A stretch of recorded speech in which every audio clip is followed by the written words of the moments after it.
ओम शांति 13/8/2023। आज की अव्यक्त मुरली चिंतन। आज की अव्यक्त मुरली है प्योरिटी की रूहानी पर्सनैलिटी की याद से मायाजीत बनना। जितना हम प्योरिटी की रॉयल्टी की पर्सनैलिटी की स्मृति स्वरूप रहेंगे उतना हम मायाजीत बनेंगे।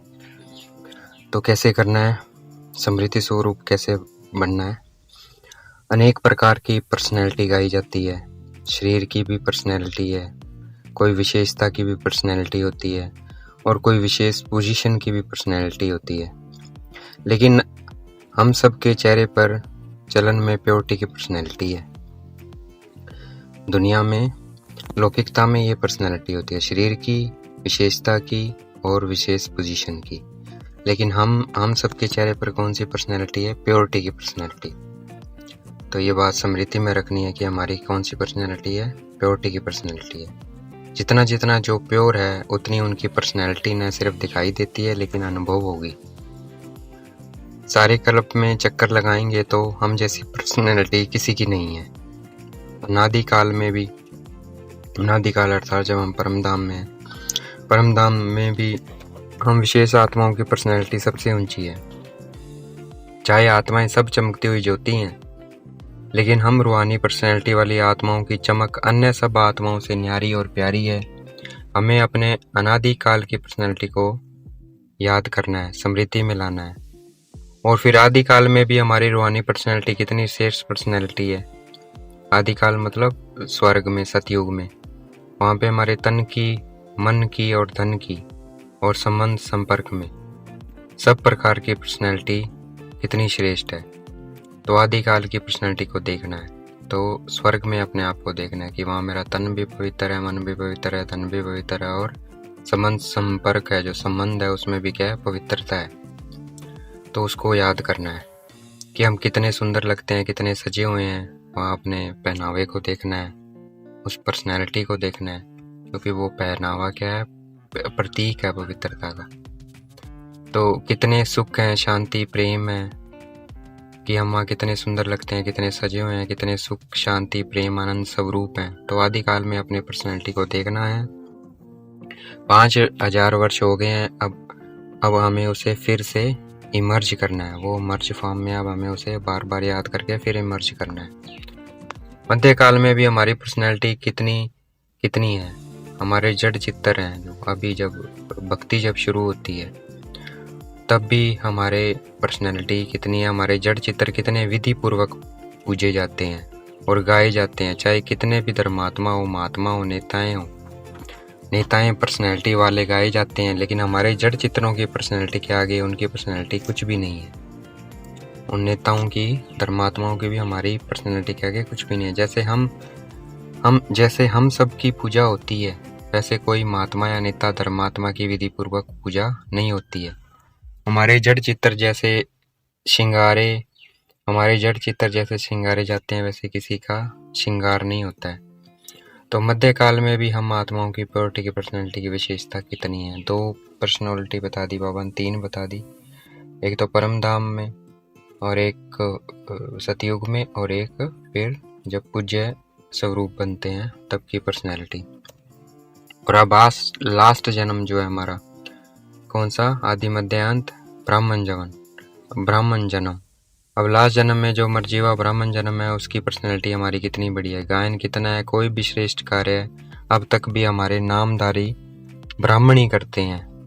चाहे ब्राह्मण अभी ब्राह्मण रहे नहीं है, वो ब्राह्मण नहीं रहे हैं, वो पवित्रता नहीं है, लेकिन नाम के तो ब्राह्मण है ना। हमारे नाम से भी हमारी पर्सनैलिटी के कारण अभी जो हम पवित्र रहते हैं, उसकी पर्सनैलिटी के कारण वो भी श्रेष्ठ गाए जाते हैं, उनका भी गायन होता है हमारे कारण। तो हमारे इस ब्राह्मण जन्म की पर्सनैलिटी कितनी श्रेष्ठ है।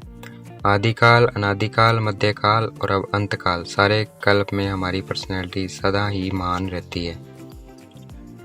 लौकिक पर्सनैलिटी, कोई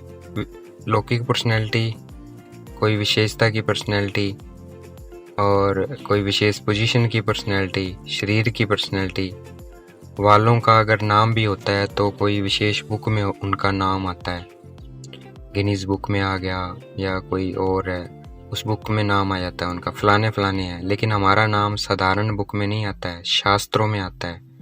जो भी आदिकाल से शास्त्र बने हैं उसमें किसके चरित्र हैं, किसका गायन है, किसकी कहानियाँ है, हमारी है। तो लौकिक पर्सनैलिटी वालों का गायन विशेष बुक में होता है और हमारा गायन शास्त्रों में होता है।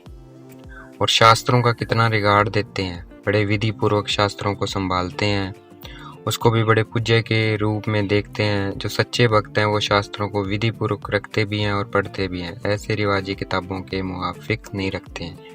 जो साधारण किताबों की तरह नहीं रखते हैं, बहुत विधि पूर्वक रखते हैं और रिगार्ड से रखते हैं।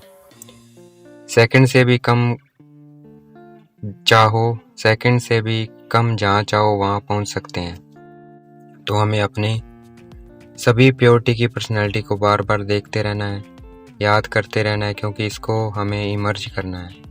जिसके बुद्धि में ये इमर्ज रूप में स्मृति में रहती है, और स्मृति ही जितना हम उसको स्मृति में रखेंगे, इमर्ज रखेंगे, उतना ही स्मृति ही समर्थी का आधार बनती है, उतना ही हम समर्थ बनेंगे। और जहाँ समर्थी है वहाँ माया आ नहीं सकती। समर्थ आत्मा के पास माया का आना असंभव है, मेहनत करने की आवश्यकता ही नहीं है। माया का काम है आना, लेकिन हमारा काम है अभी समय प्रमाण भागना नहीं है। माया आई और भगाया नहीं, हमारा काम है सदा माया जीत रहना। तो हमें माया जीत बनना है, माया को बार बार भगाने वाले नहीं बनना है।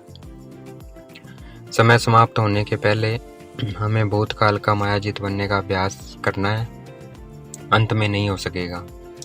अगर अंत में माया जीत बनने का पुरुषार्थ भी करेंगे तो होगा नहीं। अभी से माया जीत बनने का अभ्यास करना है, और उसका सहज साधन है अपने को रूहानी पर्सनैलिटी की स्मृति स्वरूप में रखना। पर्सनैलिटी वालों की निशानी होती है, जो ऊंची पर्सनैलिटी वाले होते हैं उसकी कहाँ भी किसी में भी आंख नहीं जाएगी। ये ऐसा है, ये ऐसा है, ये ऐसे करता है, ये ऐसे करती है, मैं क्यों नहीं करूं, मैं क्यों नहीं कर सकती हूँ। दूसरों के प्राप्ति में आंखें नहीं जाएंगी। क्यों? क्योंकि रूहानी पर्सनैलिटी वाला सर्व प्राप्ति से संपन्न होगा, वो भरपूर होगा, स्वभाव में भी संपन्न होगा, संस्कारों में भी संपन्न होगा, और संबंध संपर्क में भी संपन्न होगा, भरपूर होगा। वो कभी अपनी प्राप्तियों के भंडारे में कोई अप्राप्ति अनुभव नहीं करेगा। आंख दूसरों की प्राप्ति में तब जाती है जब अपने में अप्राप्ति अनुभव करते हैं, जब अपने में कमी है, जब हम दूसरों को देखते हैं। आंखें दूसरों के प्रति प्राप्ति में कब जाती है? आंख दूसरों की प्राप्ति में तब जाती है जब अपने में अप्राप्ति अनुभव करते हैं, जब अपने में कमी है, जब हम दूसरों को देखते हैं।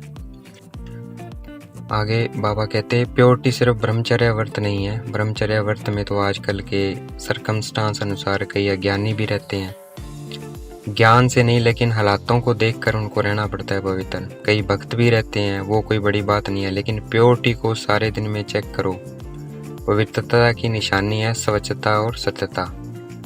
अगर सारे दिन में, चाहे उठने में, चाहे बैठने में, चाहे बोलने में, चाहे सेवा करने में, चाहे स्थूल सेवा की व सूक्ष्म सेवा की, लेकिन अगर विधि पूर्वक नहीं की है, विधि में भी अगर जरा सा अंतर रह गया तो वह भी स्वच्छता अर्थात पवित्रता नहीं है। व्यर्थ संकल्प भी अपवित्र है। हम सोचेंगे कि हमने पाप तो किया नहीं है, किसी को दुख तो दिया नहीं है, लेकिन अगर व्यर्थ चला, समय गया, संकल्प गया, संतुष्टता गई, तो हमारे पवित्रता की फाइनल स्टेज की डिग्री में फर्क पड़ जाएगा। 16 कला नहीं बन सकेंगे, 15 कला, 14 कला, 15.5 कला, नंबरवार हो जाएंगे। तो पवित्रता सिर्फ किसी को दुख देना या पाप कर्म करना नहीं है, लेकिन अपने में सततता, स्वच्छता, विधि पूर्वक अनुभव करना है। तो पवित्रता है निकल गया, क्या है? अपने आप में स्वच्छता, विधि पूर्वक अनुभव करना, ये क्या है? पवित्रता है। निकल गया, बोलना नहीं था लेकिन बोल लिया, तो इसको अपवित्र कहेंगे, वह मालिक नहीं है। इसलिए अमृत वेले से लेकर रात तक अपने संकल्प, बोल, कर्म, सेवा सबको चेक करना है। अभी महीन बुद्धि बनना है, अभी बहुत महीन शार्प बुद्धि बनना है, क्योंकि समय समाप्त अचानक होना है, बताकर नहीं होगा। बाप दादा ने तो पहले ही कह दिया है कि कोई उलाना नहीं देना कि बाबा आपने बताया क्यों नहीं, क्योंकि शिव बाबा हमें कभी भी टाइम कॉन्शियस नहीं बनाएंगे। ठीक है, तो हमें एवर रेडी रहना है। कितने भी बिजी हों, लेकिन बीच बीच में 1 सेकंड भी अशरीरी होने का अभ्यास अवश्य करना है। इसके लिए कोई नहीं कह सकता मैं बिजी हूँ, 1 सेकंड निकालना ही है, अभ्यास करना ही है। अगर किसी से बात भी कर रहे हो, किसी के साथ कार्य कर रहे हो, तो उन्हों को भी 1 सेकंड ये ड्रिल कराना है, क्योंकि समय प्रमाण अशरीरीपन का अनुभव या अभ्यास जिसका ज़्यादा होगा वो नंबर आगे ले लेगा, क्योंकि समय समाप्त अचानक होना है। तो चलें सब मेरे साथ 1 मिनट अशरीरी का अभ्यास करें सब।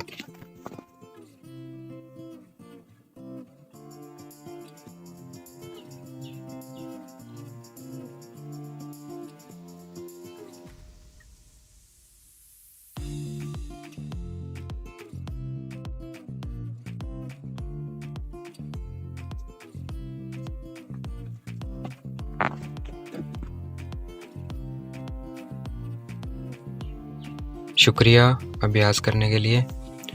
अशरीरी होने का अभ्यास होगा तो फौरन ही समय की समाप्ति का वाइब्रेशन आएगा, इसलिए अभी इस अभ्यास को बढ़ाते जाना है। आज का वरदान, स्वराज्य अधिकारी बन कर्मेंद्रियों को ऑर्डर प्रमाण चलाने वाले अकाल तख्त सो दिल तख्त नशीन भव। स्वराज्य अधिकारी बन कर्मेंद्रियों को ऑर्डर प्रमाण चलाने वाले अकाल तख्त सो दिल तख्त नशीन भव। आज का स्लोगन, निर्णय करने, परखने और ग्रहण करने की शक्ति को धारण करना ही होली अंश बनना है। निर्णय करने, परखने और ग्रहण करने की शक्ति को धारण करना ही होली अंश बनना है। अच्छा, ओम शांति। शुक्रिया मीठे बाबा, शुक्रिया।